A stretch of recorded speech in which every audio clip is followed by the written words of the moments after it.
that I know I can stay creative, and I'm going to stay optimistic, and I'm going to stay positive, and I'm going to try my hardest to adapt and be flexible and not be scared of change. So that's stuff that's been reinforced for me this year. This is the Deep in the Weeds podcast. I'm Anthony Huckstep. Embracing change and being flexible enough to navigate uncertain landscape has been vital during this time. Operators have had to rethink their business to survive. But as we move forward, some are sticking to the new formulas, the new way of doing business, and it's netting surprising results. Darren Purchese is the owner of Burch Purchese. Darren, how are you? I'm very well. Thank you for having me. Mate, it's great to hear your voice. It's been a pretty crazy year, hasn't it? Melbourne's just opened up the last couple of weeks. How's it feel there at the moment? Do you know what? Melbourne feels amazing at the moment. Thankfully, the weather's awesome, but there's an air around town of, positivity and I don't know. I guess getting through the dark times that that people have had. There is like an air of positivity. Obviously, not everyone's through it, and it has not been easy. But it's a little bit easier now for certain people, and I think with customers and operators, you can feel a sense of optimism. We've seen a lot of operators pivot and change what their offering is to survive, but you had a dramatic change with your offering. Can you take us through what you did? I guess, I've always had a unique business. I never wanted to follow the traditional route of opening a restaurant. I love my craft and I love my industry, but I wanted to do things kind of my way.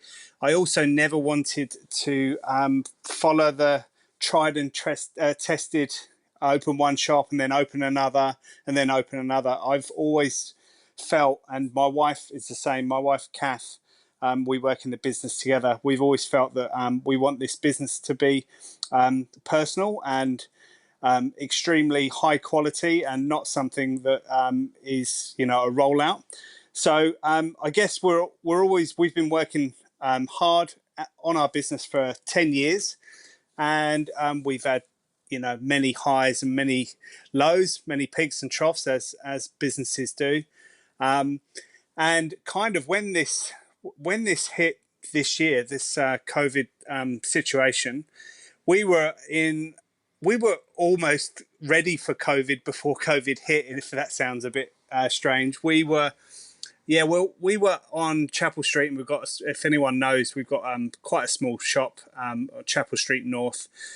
Some construction started right next door to us 4 years ago, and they said, this is going to impact. And it was the shop next door was a small mattress or bed shop, and it got approved for 19-story high apartment block, and it was literally attached to our shop. So for the last 4 years, we've had to really sort of rein in our business and try and protect what we had and try and weather the storm. So when COVID hit, we were kind of ready for it because the impact of the construction next door was so severe on our business. We'd gone from 23 employees in that business down to 7. And really, Kath and I were just like I say, trying to weather the storm and trying to fight to survive. And in doing that, we put ourselves in a situation where, a small business operators, you kind of do a lot yourself and try and do it all yourself. And we'd worked ourselves into a situation where we were working, where the shop was open 7 days a week, and certainly the shop is never open when Kath and I are not there. So we were working every day, and I'm in the kitchen making stuff and packing stuff, and Kath's out the front, taking orders and running the shop front. And we were kind of, well, number one, we were exhausted. Number two, we were, we were a little bit disheartened, I guess, that the state of the construction next door was really impacting us. So when COVID hit, we number one, we didn't immediately panic. because we kind of felt like we'd been through really dramatic, impactful changes in our business before. And then number two, I kind of we looked at the landscape and looked what was going on, and as restrictions came down in the first lockdown, we suddenly realised that we could continue to operate because we were essentially a retail shop which was doing takeaway food, which was deemed essential. So we we kind of carried on, and we managed to keep our core team, and we've been open throughout the whole of the COVID pandemic. Even the construction next door has been finished, which is hilarious, because just as it's finished, we've now decided to I guess carry on lots of the practices that we put in place during the two lockdowns, and we've decided that they're actually working for us better. And we're yeah. I know it's strange. You know, you're on a hamster wheel. You're running around. You think you're doing great things, but you're probably not actually doing yourself the best service when you're working every single day. And it was one of those situations where if we'd have made the changes then that we've made now, our customers probably would have got really upset with us. And also, we probably wouldn't have had the courage to make such dramatic changes. So, in a perverse way for us, and I'm sure for a lot of operators out there, this COVID situation this year has ultimately brought us to what we think is a better place. Although, you know, it's been hard financially for us, we're extremely lucky that we've been able to trade through. You know, we're not making millions of dollars or anything, but we've managed to keep our core team, and we've all stayed employed, and we've all learnt new things with restrictions, and we've all learnt new skills with changing some of our product range to suit, you know, what was appropriate at the time. People were wanting less sort of fancy cakes and more, you know, homely stuff. So we were making crumbles and focaccias, and you know, just yeah, it was. But it was sort of awesome in a way. We've got a really awesome, loyal band of customers and followers who supported us throughout and used our drive-through round the back to sort of place orders and then pick up. And you know, the drive-through we've had round the back since day one, 10 years ago, and it's always been handy. But it really sort of came to the fore during this situation because the construction had stopped next door as well. So we were able to use our drive-through for the first time in about 4 years.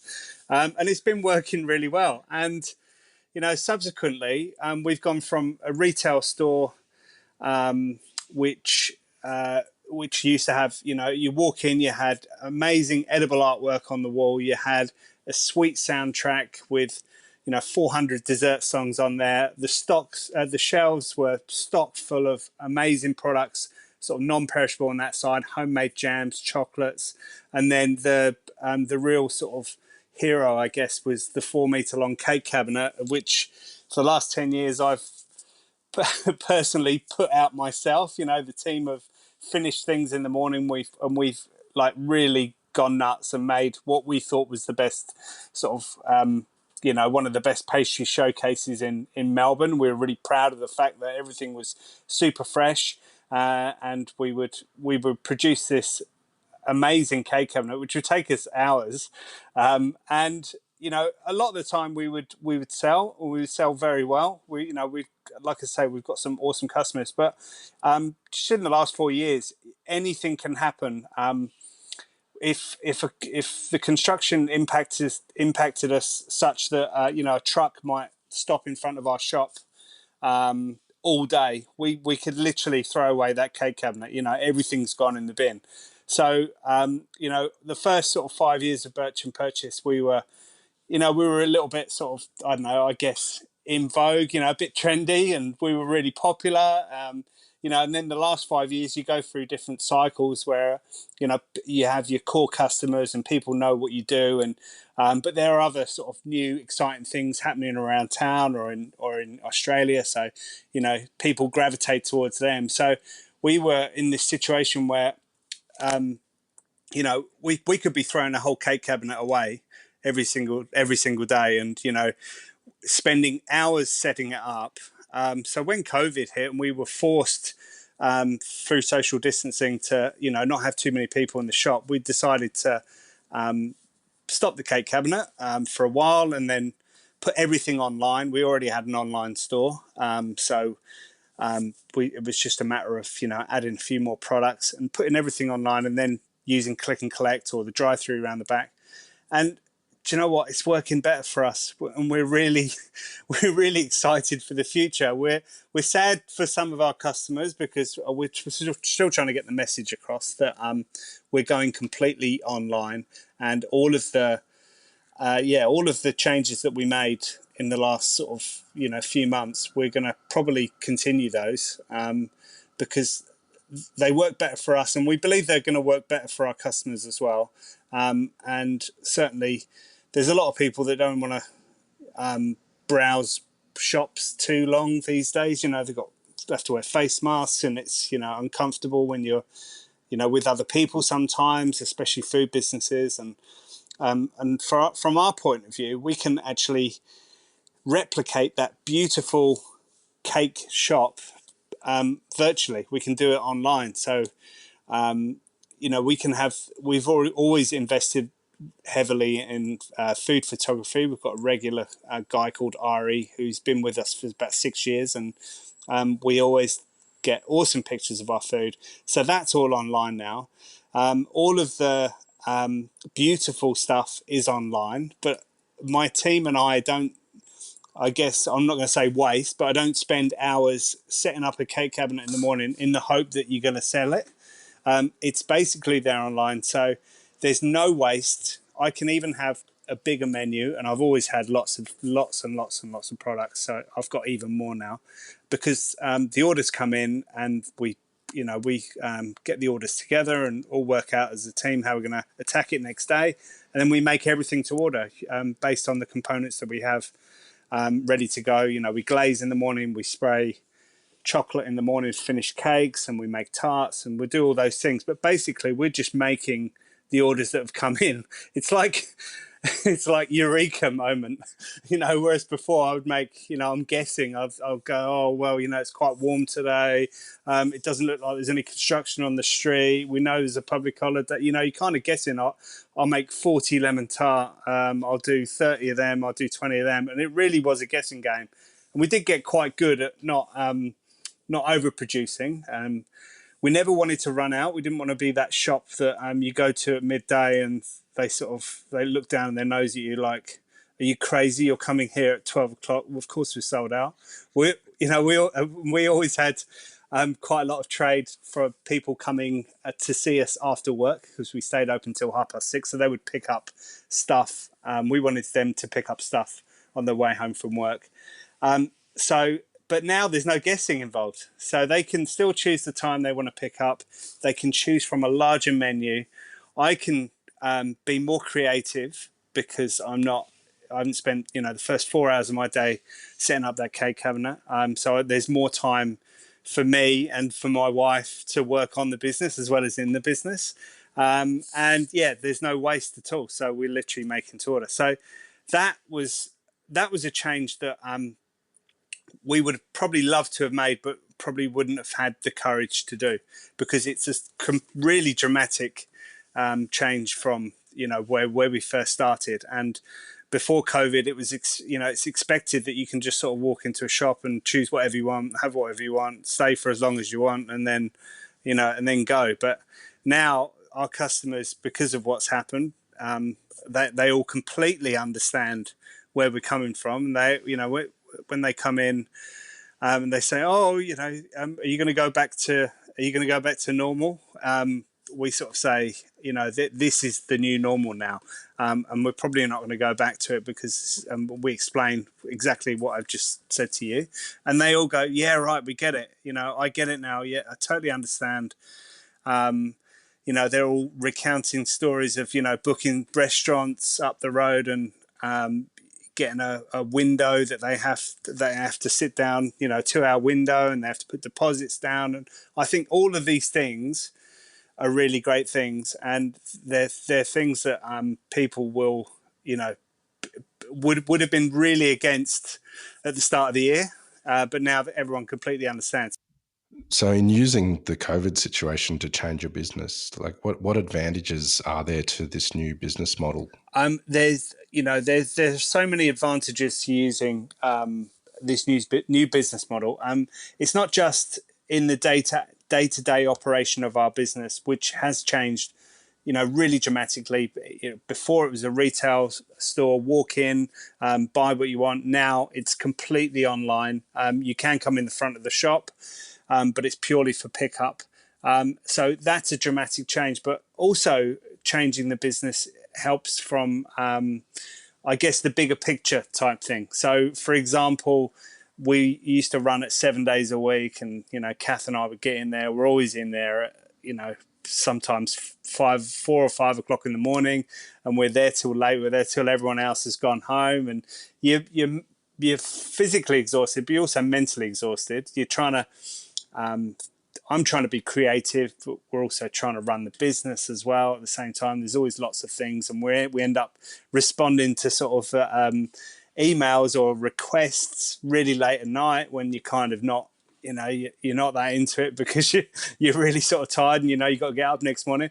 But this COVID all of a sudden forced us to we had to consolidate our team. So we said, right, we're going to run 5 days now, so we can just have our team on. We're not going to work a 7 day roster. We can have our team on 5 days, and then we can keep that core crew employed throughout the whole of it. So we'll close sort of Sunday, Monday. So all of a sudden, Kath and I we had 2 days where we didn't have to get in really early and set it all up, and then all of a sudden I'm responding to emails, you know, Kath's getting a bit further ahead on her admin.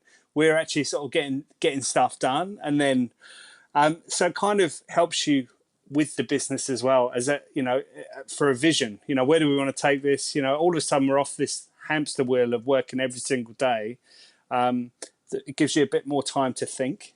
So, and then you can kind of plan and reassess and go, right, well, we've been doing this for 10 years, you know, we've built up an awesome reputation, we've got great customers, we're not getting any younger, we can't, you know, we don't want to be standing behind a cake cabinet for the rest of our lives, you know, with a very basic till and chatting to customers, although that's awesome. We want to sort of kind of move on and progress and take our business to the next level, but not in the sense of opening hundreds of shops. We want to take it somewhere else. So not working those 7 days gave us a bit of time to kind of work out where we wanted to take the business, how we wanted to move forward with the business, where we could see ourselves in another 10 years. And that's been really helpful. Also, you know, I started filming content like a lot of chefs did, doing some sort of home stuff because, you know, everyone was doing it. So let's film some content at home and let's get some stuff out there. And I was able to do that because we weren't physically in our business on that sort of Sunday, Monday. And then from that, all sorts of other opportunities came about, and I learned lots of things about, I guess, editing videos, editing audio files. I'm quite technically, you know, competent, but I'm no Steve Jobs, but I can work out how to do it. But you know, I could all of a sudden produce my own sort of cooking segment, and that led to other external work from people wanting content from chefs. So I was able to produce that, and I was able to supply that, and that was another revenue stream coming into the business that during COVID, which was very helpful, but also a revenue stream that I wouldn't have had it all not happened, because number one, I wouldn't have been in the situation to answer those emails requesting that information because I was so busy, but I also probably wouldn't have been competent enough to know how to produce and submit all of that content. And subsequently, I've done lots of sort of freelance video content work for brands, or you know, for my own brand as well, and that's led to other exciting, I don't know, I guess sort of, avenues. And, there's lots of things that are going to happen in 2021 that are a result of, that sort of home content production that Kath and I were doing.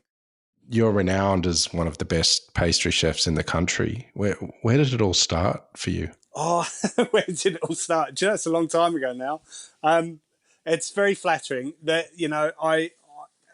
I don't consider myself one of the best. I know there's a whole heap of really talented people out in Melbourne and Australia, and I'm constantly like amazed by the creativity and some of the things that I see in this country. It really is, it's awesome, and I feel really blessed to live in live in Australia, but live in Melbourne. Melbourne's a really sort of creative place. So to be spoken of in that way is very humbling for me, because I guess I came from, obviously I came from the UK.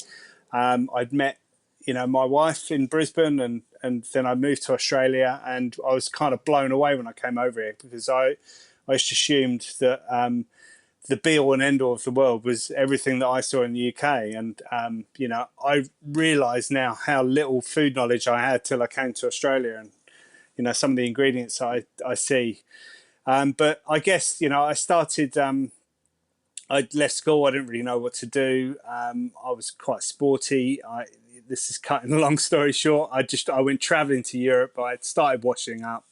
I fell into a kitchen, started cooking, and then decided that I really wanted to do it. So my parents don't live too far from London, so I got a job in London at the Savoy Hotel, and managed to. I think on the open day they were looking for chefs. I went to an open day, and the chef there demonstrated how to make peach melba.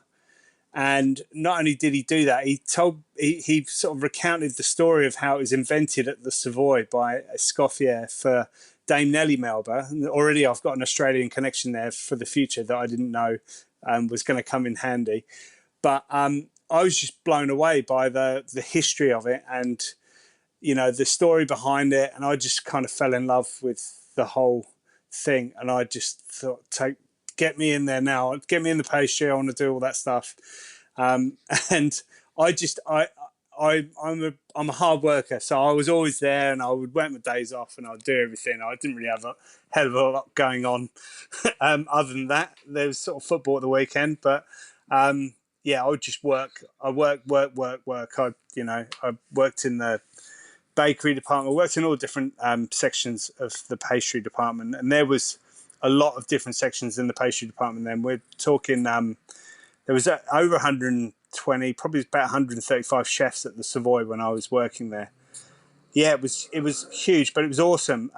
It was obviously quite, I wouldn't say brutal kitchen. It was hard work, and there was a lot of yelling and stuff like that. But I just thought it was normal, and I'm quite I don't know, strong personality, and I can handle myself in situations. So I coped pretty well, and I loved it. I loved the buzz. I worked in the restaurant as well as in the main pastry production. I worked in the tourier department, so I would basically turning all the puff pastry and making all the pastes and making tart shells and cheese straws. And I worked in the ice cream department, chocolate department, petit four department, everywhere really. It was awesome. And they used to have, I was quite competitive. They had chef of the month competition, and I was just try and win it every single month. And I think I annoyed everyone because I would win it a lot, and I would get to go up to chef's office, and he had this big office overlooking the main kitchen, and he would just say, just choose something, and he would have cookbooks, or he would have something in his office like a plate, and I would just grab it as my prize and get him to sign it. And I've got all these bits that I've kept throughout my career. But I loved it. It was awesome. I was at the Savoy for over 3 years, and I learned so much there about classic dishes and the history of dishes, and I think all of that stuff really hold you in good stead for the future. You know that I think if you know some of the where stuff comes from, then you can come up with new stuff. And I do pride myself on being quite a creative person, and I think a lot of the creativity goes back to, you know, a classic dish or a classic technique and then reworking it, as well as, you know, other influences like awesome produce that you get here, and, you know, color, which I love. So yeah, I've always been quite creative. Mum always grew a lot of great produce, and we would make jams and trifles and things like that. So I don't think anyone thought that I was going to be a chef, and I don't know where anyone really thought it came from. I know my grandmother was really creative, and she was an awesome cook.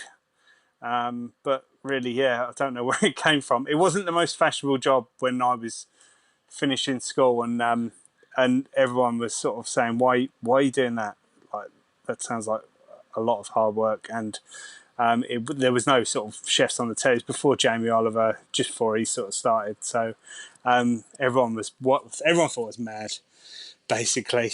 But I would work some crazy hours. I because they put me on the bakery once, and they said, I remember my pastry chef said to me, we're going to do the bakery tonight, because I think the baker left, or one of the bakers left, and he said we're going to do the bakery tonight. And unfortunately, this chef, he had a bit of a drinking problem. This pastry chef, he was a nice guy, but he liked going out a bit. And he said to me, right, I'll meet you here tonight at midnight, and we'll do the bakery together. We'll make all the bread for all the banquets, for the functions next day, and all the croissants. So I got there at midnight, and then I just started doing a few bits. Like, there was a list there, but I didn't really know what I was doing. I was getting a few bits on, and then like 1:30 in the morning, he's phoning me from the pub, or he just got home, and he sounded like he'd had a few, and he said, right, I'm gonna talk you through it. And he basically talked me through the bakery. It was like kind of like one of the movies where, you know, that I'm gonna tell you how to bring the plane down. And I was like, right, okay. He's like, in the big mixing machine you need to put, and I basically learnt it as I went. And I was stuck on the bakery department for months after that, and I was so slow that I used to get there, and the baker would normally start at 1 a.m. and he would finish at like 9 a.m. I would start at about 11 o'clock at night, and I was still there till, I'm not joking, it was early afternoon. It was like 3 o'clock, because I'm trying to roll all my croissant for next day and get all my stuff ready so that when I come in. So by the time I'm on the train home, and it's like 5 o'clock, and I'd fallen asleep, and I would wake up at the end of the train line, and it was like commute times. Everyone's going home from work, and I would wake up like at the end of the train line, and then try and get train back. I'd go home, basically have a shower, sleep, get all my chef whites on, and I'd either go back to work and sleep in the locker room so I wouldn't be late, or I'd just set my alarm for a couple of hours and then go back to work. And I did that for ages, and yeah, it was, but I loved it. I was mad. I loved it. I just thought it was brilliant. I thought, oh, I'm doing it. You know, I'm working in London. I'm doing it, and you know. Well, what makes a great dessert? A great dessert. Oh, I don't know. It's really difficult with a great dessert, because you know, the classics are there for a reason. And if I had to go back and choose one of my favourite desserts of all time, you know, it would be a perfect lemon tart, maybe, or something simple. But I guess if you're constructing a dessert and you want it to be a bit of a standout, as long as it's in keeping with the previous dishes on the menu. So you need to make sure you're constructing this dish not on its own, not independently of the rest of the menu or the concept. Sorry, I'll wait. So you're not constructing this dish independent of the rest of the menu. You need to kind of make sure. I always try and make sure there's a technique in there. I was trying to make sure there's contrast. So a contrast in temperature, or a contrast in color, contrast in ingredients, contrast in the way you make things. So lots of different contrasts, I think, make a really good, interesting dessert if you're working in a sort of fine dining restaurant. But if you're at home or you're cooking for someone that you love, then it's something, that they want. Because if you listen to your customers or listen to who you're cooking for, then generally you're going to be more successful and have a better outcome. I spent a lot of years here creating some crazy desserts just because I could and because I was, known for crazy, I guess, ingredient pairings. And you know, I would be out there in terms of those things, and I'd be trying to prove that I could do all these things. But I think when I became more successful and my customers kept coming back regularly and I would sell more stuff is when I started to listen to them. And sometimes, white chocolate and raspberry is a classic combination for a reason. Lemon desserts are awesome. So I started toning down the experimental desserts, and once I'd hit on a dessert that was popular, I would keep it on.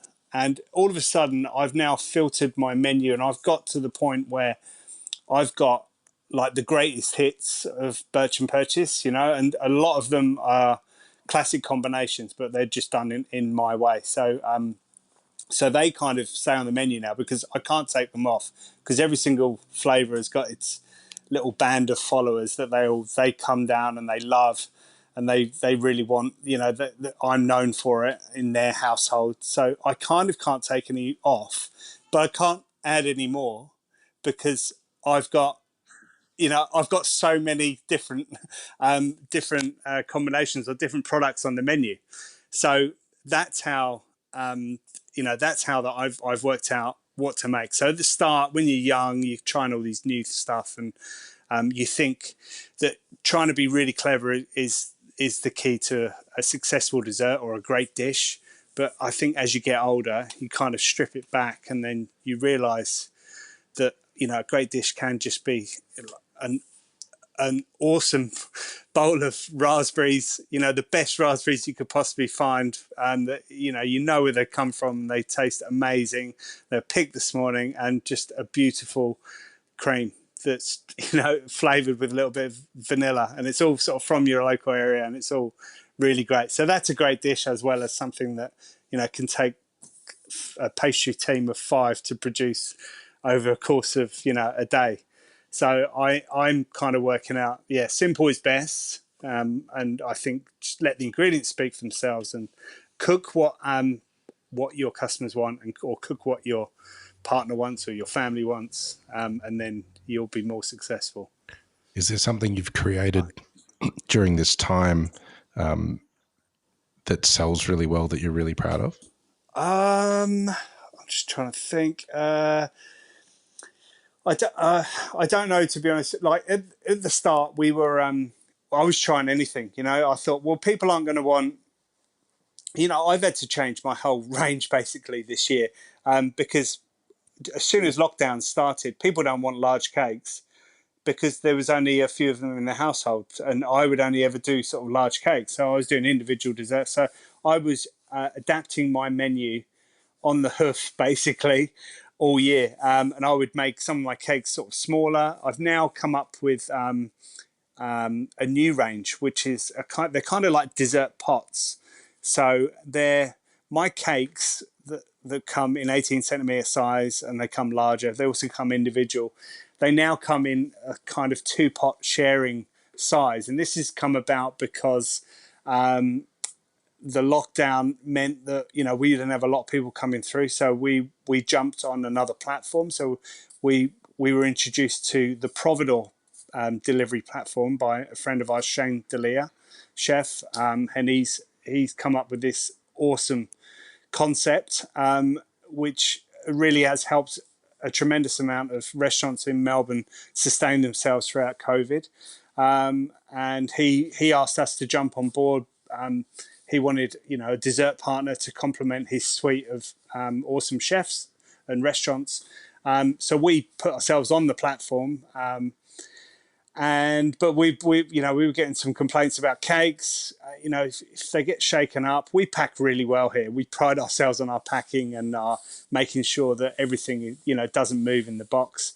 But there were some mishaps. Delivery drivers kind of shaking stuff up. So I've had to come up with this entire range of almost travel-proof desserts, which are kind of in my style. So I've come up with these pots, and they've got lids. They're in biodegradable pots, and basically all of my flavors are replicated, and all the layers are in there still, but they're all designed to fit in these pots that if you shake them around a little bit, there's absolutely no drama. So I guess I'm really proud that we were able to be flexible enough to adapt our range throughout this period, and keep ourselves going, because you just always got to be flexible enough to change. The ones that say, oh, this is my food, this is how I do it, I'm not changing it, they're the ones that are going to struggle in the future. I think you've always got to be open to being flexible and changing, and you can't just sort of say, no, that's the way I'll do it, because the world changes, as we've seen. The world's changed tremendously in the last 12 months, and you've got to kind of open your mind to be, don't be stubborn. So I try not to be stubborn. I try, and if someone wants something, then I will. And more people ask for it. I think, why are they asking for it? This must be something that people want then. And, I'll look into it. And if it's something that I'm able to incorporate without, making my menu too ridiculously large, then I will. But again, my menu is now large because I don't make it every day.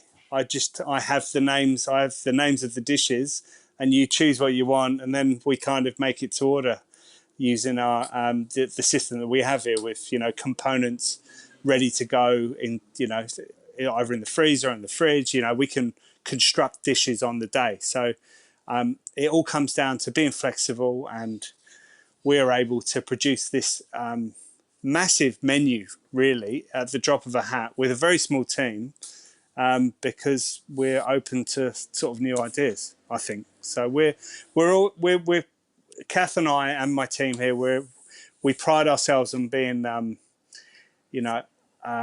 flexible and creative, and not all sort of into ourselves that, no, this is what I do, so I'm not changing. The customer can go away if they don't like what I make. I'm quite happy to listen to whatever, and if 1,000 people are queuing around the corner for something and they're not queuing for me, then what's that lot doing over there that I'm not? So I'm not too proud to look to other areas, and I'm always trying to improve, and I'm always trying to make sure I'm making stuff that is going to keep customers coming back and keep our business going, keep our team employed, and also me feel creatively. Yeah, that's kind of me, really. You've made incredible changes to the business model, with amazing benefits for that. But how have you been personally this year? Has this experience changed you? I think, yeah, it has changed me, in that I'm quite, I don't know, I'm trying to think the right words. I'm really proud of the fact that we've been able to keep our team together, and I've learned some things about my character in terms of resilience and optimism, trying to stay positive. Again, before this COVID hit, we were in such a tricky situation that I guess a lot of the trauma and a lot of the pain and the hard stuff that I know other food operators have been going through this year, I think I kind of feel like I went through that the year before, or the year before that, when the construction thing next door, which was really impactful, was really hard to take. That when the COVID hit, it was kind of like, well, I'm ready for it. So I think the changes in me personally this year are more that I know I can stay creative, and I'm going to stay optimistic, and I'm going to stay positive, and I'm going to try my hardest to adapt and be flexible and not be scared of change. So that's stuff that's been reinforced for me this year. But I guess in terms of, I know mental health is a massive thing these days in employment. It was never spoken about when I first started. Sorry, just wait for that. Mental health is a massive thing in workplace these days. It was never really discussed when I first started. But I guess that's really important for everyone to work on. And we try and, if I keep a positive environment and a creative environment and here, then hopefully myself, my wife, and my team here will, not have any worries really. I'm sure they've all got their own personal worries in their own life, but we try and keep work positive and upbeat. I think I've had depressive issues in the last couple of years, more from that construction and my a feeling that it was like helpless. There was nothing I could do about it. I couldn't complain to the council. They were overbearing, they were aggressive, and they were destroying my business.